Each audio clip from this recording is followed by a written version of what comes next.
let's talk about handstand push-ups. So obviously we're gonna have to kick into the handstand and then we're gonna go through that push-up movement. Always, before we do the movement, we wanna make sure that our setup is as perfect as possible so that we're gonna be efficient and strong throughout the movement pattern. So I'm gonna talk about the hand placement, the head placement when we're going down and through the movement, so that we're utilizing our shoulders, our triceps, everything that we can as well as possible.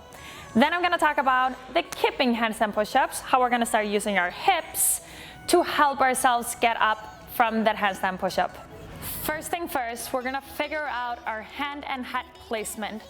So I'm gonna measure it out from the wall. I'm gonna put my head up against the wall. I'm gonna put my hands a little bit outside of my shoulders. Usually this is gonna be the right place to go. So now I got my distance from the wall. I have my hand placement. We wanna make sure that the pressing position is gonna be in that 90-degree angle. That's gonna be the strongest. If we're too narrow or too wide, we're gonna be using the tricep too much or the shoulder too much. Now I got my placement. I'm always gonna think about trying to hit that same exact spot when I go into my handstand. Now we're gonna talk about just kicking into that handstand. It is safe for everyone, I would say, to do this.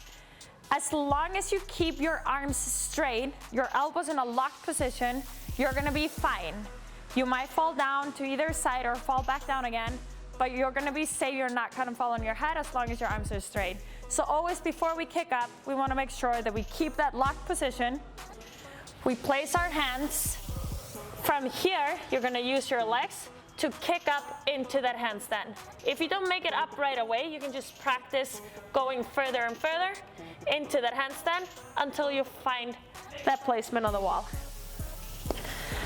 From there, we're gonna lower ourselves down into that triangular movement. If I go straight down into a straight line, I'm gonna be using my shoulders too much, especially if we ever go into a deficit handstand push-ups, then this is gonna be a weak position. So I wanna think about doing it right from the very beginning and go into a triangular position when we go down. So I kick up, I'm gonna put my head towards the wall, lower myself down, and from here, press myself up again. When we do the strict handstand push-ups, first we can just practice doing them a little bit negative, and then we start trying to get up again.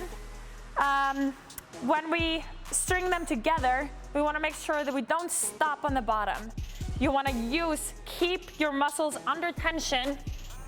I lower myself down and my muscles are under tension when I go into the next one. So I just tap with my head. If I go down and stop here, it's gonna be really hard for me to find that tension and press up again. There's way more effort that goes into it. So think about staying under tension throughout the movement. Another thing, you wanna make sure to keep your chin tucked in throughout the movement. That way, it's gonna be easier to keep the body straight. As soon as I let my head go, my lower back is gonna go at the same time. And now the effort and my press is not gonna be diverted straight up. I'm gonna be moving forward and I'm gonna be putting a lot of stress and weight on my lower back. If you don't have a strict handstand push-up, you can still do handstand push-ups and practice getting stronger and efficient through the movement with doing kipping handstand push-ups. I like to think about the kipping handstand push-ups as 3 different handstand push-ups. I can do a small kip that's gonna be fast with a fast cycle speed, where I'm also using my shoulders quite a bit to help me out. I have that medium cycle kip where I go like a little bit deeper down and I get more hip thrust. And then I have that long cycle kip where I'm getting a lot of hip drive from my hips to help me get up. That's something that if you struggle with the handstand push-ups, you're gonna start there and gradually make it smaller and smaller. Or if you're gonna be doing very deficit handstand push-ups, you're gonna be using that big hip drive and a big kip throughout the movement. So I'm gonna show you what it's gonna look like. You're gonna think about the same things as when you do a strict handstand push-ups. However, now we're gonna stop on the bottom to find the right position for us so we can relax on the bottom. I'm gonna put my butt up against the wall so that I keep my balance through the movement. My deep kip is gonna be almost all the way to my elbows. I'm able to balance because I put my knees out a little bit. If we're here in the front, we're more likely to lose our balance and fall. I'm gonna put my knees out. Now I'm gonna think about aggressive kip up with my hips, and then I'm gonna finish with locking out on my elbows. Lower myself down again, find the position, and kick through. The head position, the hand position, everything is gonna be the same as in a strict handstand push-ups, apart from my hips now leaning up against the wall for balance and to be able to get into that good kip movement. For medium kip, I'm just gonna go a little bit shorter down. I'm still gonna get a good hip drive through the movement, but I'm just not moving as far. That's gonna be a little bit faster. If you get tired in a workout, that's probably gonna be the kip that you're gonna be using in that workout. Now for my short kip,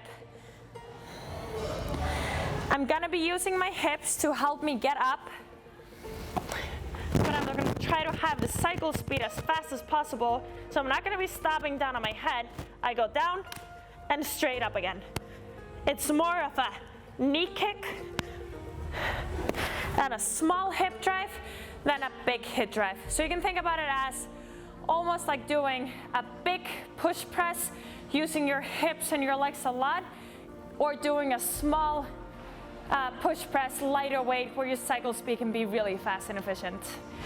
Two things I feel like a lot of people fail on, especially if they're starting to be really tired in a workout, is gonna be starting to press too early with the arms, not being patient and letting those hips and legs do the movement for us, and then also establishing that tripod position, making sure that the head is going backwards. If we start putting our head straight down, we're going further and further away from the wall with our head, and we're gonna start kicking the wall, and then our legs are gonna be on the wall, and it's gonna be more resistance as we go up. What that would look like is going down here. I'm gonna go into that position, kick, and my heels are gonna be pressing up against that wall. So I wanna make sure we get into that tripod position. Another thing is pressing too early. So people start pressing before they use their legs. So this is something, especially in the warm-up, just make sure that you're being patient throughout the movement, making sure that you're going into that same consistency throughout the movement. And then yes, probably something's gonna happen once you start putting more intensity to it, but at least you're trying to have some things that you can think about or go to if you start failing those handstand push-ups. Pro tip, you gotta know your limits, especially when it comes to handstand push-ups. You need to kind of know yourself. Yes, if we got 10 reps, do them strict, do them fast, do them however you wanna do them. However, let's say that you have 50 reps in a workout or more, you need to think about efficiency. It's not gonna be about how fast you get the first part done, it's about being able to continue moving. Especially on handstand push-ups, you don't want to go to that failure. Make sure that you have 1 or 2 reps left in the tank, depending on how many reps you're doing. Know the different kips. Even if you think you're never gonna go to that big kip, maybe practice the big kip in the warm-up so that you're ready to go there in case you have to. That's something that I would really recommend doing, because who knows, once you hit that fatigue and your shoulders get tired, it's gonna take a while until you get that energy back up again.